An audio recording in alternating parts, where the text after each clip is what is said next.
मैं अपने सभी देशवासियों को क्लियर कहना चाहता हूं, ये वो समय है जब आपको तय करना है कि आपके आइडल्स कौन हैं। कितने शर्म की बात है कि अपने 150 करोड़ देशवासियों को छोड़ हम चंद करोड़ की पॉपुलेशन वाले चंद फॉलोअर्स पर डिपेंडेंट हो गए हैं। और ये केवल इन्फ्लुएंसर्स की बात नहीं है, ये क्रिकेटर्स और फिल्म स्टार्स की भी बात है। अगर आपका हीरो आज देश के साथ नहीं खड़ा है और आप उसके साथ खड़े हो तो आप भी बराबर के अपराधी हो। लेकिन मजाल है कि किसी वीडियो में पाकिस्तान के खिलाफ कुछ बोल दें। क्यों? क्योंकि हमारे फॉलोअर्स न कम हो जाएं। मेरे लिए मेरा देश, मेरी आर्मी सर्वप्रथम है और सब कुछ बाद में है। ये लोग क्या चाहते हैं कि हमारे देश में पहलगाम जैसी घटनाएं होती रहें और वहां के हीरो बॉलीवुड में सरसों के खेत में नाचते रहें और पैसे लेकर पाकिस्तान चले जाएं। जो आज देश के साथ खड़ा नहीं होगा वो कभी देश का नहीं होगा, वो किसी का इंस्पिरेशन नहीं हो सकता।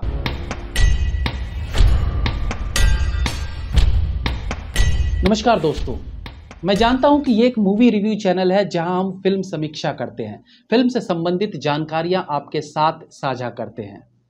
हमने पिछले 9 सालों में करीब 1,500 से ज़्यादा वीडियोस बनाई हैं और पूरी ईमानदारी के साथ हमने अपने काम को करने की कोशिश की है।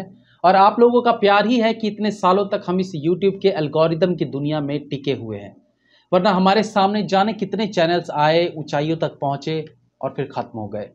लेकिन हम जैसे तैसे इस दौड़ में टिके हुए हैं। मैंने चैनल की शुरुआत कॉपीड सॉन्ग्स के बारे में जानकारी देकर शुरू की थी, जिसमें अनेकों वीडियोस पाकिस्तान से कॉपी किए गए सॉन्ग्स पर आधारित थे। कुछ ऐसी वीडियोस थी जिसमें पाकिस्तान के कुछ खत्म हो चुके कलाकारों को उनकी पहचान दिलाई, जैसे मेरे रश के कमर गाने वाले जुनैद असगर, जिनका गाना भारत की हर शादी फंक्शन में बज रहा था, जिसके व्यूज़ करोड़ों में थे, लेकिन असल सिंगर के बारे में किसी को जानकारी नहीं थी। इसके बाद परवान खान जैसे सिंगर्स थे जिनके बारे में हमने इन्फॉर्मेशन दी, और भी कुछ वीडियोस पाकिस्तानी फिल्म इंडस्ट्री से रिलेटेड थी जिन पर हम वीडियोस बनाते गए, जिसके कारण पाकिस्तान में हमारे सब्सक्राइबर्स की संख्या बढ़ गई। मेरी वीडियोस में खास तौर से रिव्यूज में आपको भी महसूस होता होगा कि मेरा थोड़ा सा देशभक्ति एंगल रहता है। यानी एक फिल्म क्रिटिक होने के साथ साथ मेरे अंदर राष्ट्र के लिए एक अलग जज्बा है, और ये मेरे अंदर ही नहीं बल्कि ऑलमोस्ट सभी देशवासियों में होता है। अब असल मुद्दे पर आते हैं कि अगर आप सभी influencers, film stars, politicians, businessman, players सबके अंदर राष्ट्र के प्रति श्रद्धा है तो उसे जाहिर क्यों नहीं करते? आज हम किन परिस्थितियों से गुजर रहे हैं ये आप सब जानते हैं। हमारा देश, हमारे सैनिक, हमारी फौज अपनी जान को हथेली पर लिए युद्ध लड़ रहे हैं, और हम क्या कर रहे हैं? अपने फॉलोअर्स को बचाने में लगे हैं, अपनी फैन फॉलोइंग को बचाने में लगे हैं। ये चीज मैं सभी सेलिब्रिटीज से कह रहा हूं, और खास तौर से सोशल मीडिया इन्फ्लुएंसर्स से, जो भले अंदर से भारत देश सैनिकों के लिए सम्मान रखते हैं, इसमें कोई शक नहीं है, लेकिन पाकिस्तानी फॉलोअर्स को खोना नहीं चाहते, जिसके कारण ये एक वीडियो, एक पोस्ट करके जय हिंद तक नहीं कह पा रहे हैं। पिछले 4-5 दिन से रात दिन बॉर्डर के दोनों तरफ गोलाबारी चल रही है, और हम क्या कर रहे हैं? या तो टीवी पर बैठ के ये सब देख रहे हैं, या अगले दिन क्या वीडियो बनानी है उसकी तैयारी कर रहे हैं। लेकिन मजाल है कि किसी वीडियो में पाकिस्तान के खिलाफ कुछ बोल दें। क्यों? क्योंकि हमारे फॉलोअर्स न कम हो जाएं। अरे देश रहेगा तब तो तुम रहोगे, तब तो ये सोशल मीडिया रहेगा और फॉलोअर्स रहेंगे ना। हम बॉर्डर पर जाकर अपनी आर्मी का साथ नहीं दे सकते, लेकिन जिस चीज के लिए हमें जाना जाता है, हमारी वीडियोस, हमारी जुबान, कम से कम उसका यूज करके तो देश की आर्मी को प्रोत्साहन दे ही सकते हैं ना। इस देश ने ही तो हमें आज यहां तक पहुंचाया है जहां हम 4 वीडियो बना के लाखों रुपए कमा रहे हैं।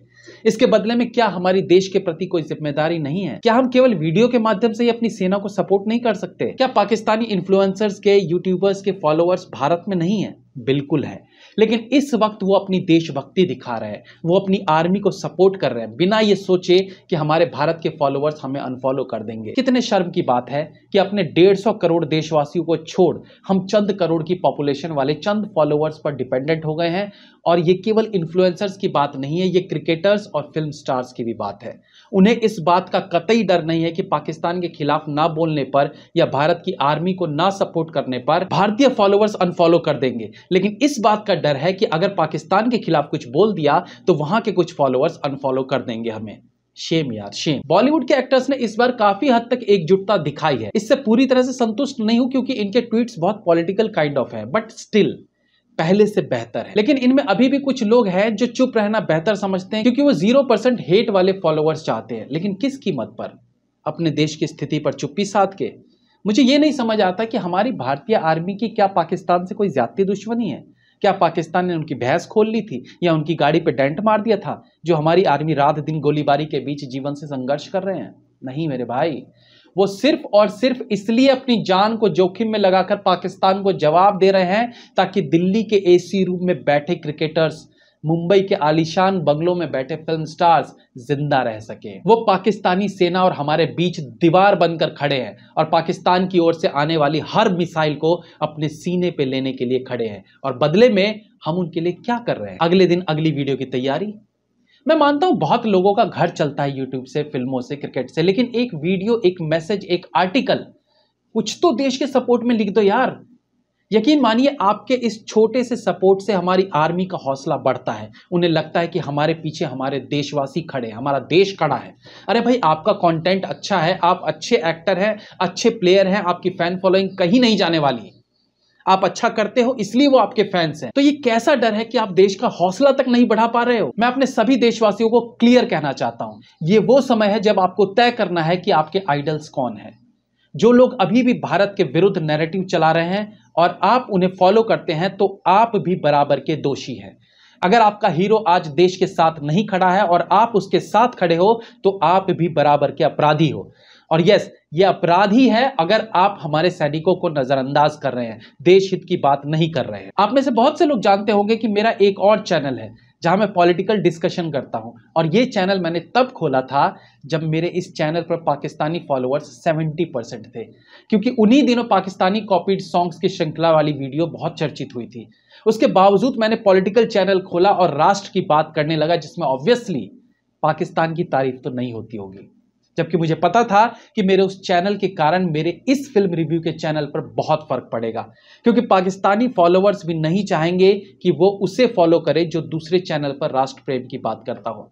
बट स्टिल मुझे लगा कि जीवन का मकसद केवल पैसा कमाना, नेम फेम नहीं है, देश के लिए भी अपनी आवाज उठाते रहना चाहिए। जबकि मेरे पॉलिटिकल चैनल से मुझे कोई आमदनी नहीं होती है, उल्टे दुबई तक से जान से मारने के थ्रेट्स आते रहते हैं, और इस पॉलिटिकल चैनल के कारण मेरा रिव्यू चैनल स्लो हो गया है। अब सोचिए कि उस समय तो पाकिस्तान भारत में कोई जंग भी नहीं हो रही थी, फिर भी मैंने पॉलिटिकल चैनल खोल के अपने पाकिस्तानी सब्सक्राइबर्स के अनफॉलो का खतरा उठाया, क्योंकि मैं समझता हूं कि जो फिल्म लवर्स हैं, जिन्हें मेरा काम पसंद है, वो साथ ही रहेंगे, और मैंने दोनों चैनल्स को कभी मिक्स भी नहीं किया। आपने देखा होगा कि कोई भी ऐसा इन्फ्लुएंसर नहीं है जो दो विपरीत तरह के चैनल एक साथ चलाता हो।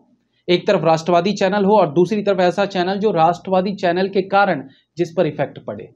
मैं दो नावों में सवारी करता आया हूं, और यही कारण है कि बहुत सारा प्यार मिलने के बाद भी मेरा चैनल वैसा ग्रो नहीं कर पाया जैसा होना चाहिए था। और ये बात आप में से बहुत से लोग समझते भी है, बट मेरे लिए ये सब सेकेंडरी है। मेरे लिए मेरा देश, मेरी आर्मी सर्वप्रथम है, और सब कुछ बाद में है। जो लोग पाकिस्तानी एक्टर्स को बॉलीवुड में काम करने पर सपोर्ट करते हैं, या जो कहते हैं कि art has no boundaries borders, वो बकवास करते हैं। ये लोग क्या चाहते हैं कि हमारे देश में पहलगाम जैसी घटनाएं होती रहे और वहां के हीरो बॉलीवुड में सरसों के खेत में नाचते रहें और पैसे लेकर पाकिस्तान चले जाएं। This is not acceptable. मैंने अपने दूसरे चैनल से अनेकों वीडियोस बनाई है इस मुद्दे पर, लेकिन मुझे लगा कि इस चैनल से भी एक संदेश आप सबको जाना चाहिए, पहले देश बाकी सब बाद में। रईस फिल्म तो देखी होगी आपने, एक्ट्रेस याद होगी आपको, महिरा खान। जानते हो उसने अपने इंस्टाग्राम पोस्ट में क्या लिखा था? कि मैं ग्रेटफुल हूं कि मैं ऐसे देश में रहती हूं जहां मुझे डिक्टेट नहीं किया जाता। We speak up when there are injustices in our own land, we condemned violence wherever it happens, even when my country Pakistan is instantly blamed without any evidence. India, your war and hate has continued for many years, Pakistan is instantly blamed without any evidence. अब सोचिए महिरा खान क्या बोल रही है कि भारत पाकिस्तान को हर violence के लिए ब्लेम करता है, जबकि इनके पास कोई सबूत नहीं है। लेकिन इसने ये नहीं बताया कि अगर ये ऐसा नहीं करते तो पाकिस्तानी टेररिस्ट ग्रुप हर हमले की जिम्मेदारी कैसे ले लेते हैं, और इन्हें हम बॉलीवुड में काम देकर पैसा कमा रहे थे, जिसे वो पाकिस्तान में जाकर वहां की इकोनॉमी और टेररिस्ट को दुरुस्त कर रहे थे। Fawad Khan, another actor from Pakistan, का कहना है कि my deepest condolence to the families of those injured and killed in shameful attack. ये भारत का शेमफुल अटैक था, लेकिन जब जब यही टेररिस्ट भारत में आकर धर्म पूछकर गोली मार रहे थे, जब यही पाकिस्तानी आर्मी रात को सोते हुए भारतीय सैनिकों को जिंदा जला रहे थे, तब कहां थे मिस्टर फवाद खान?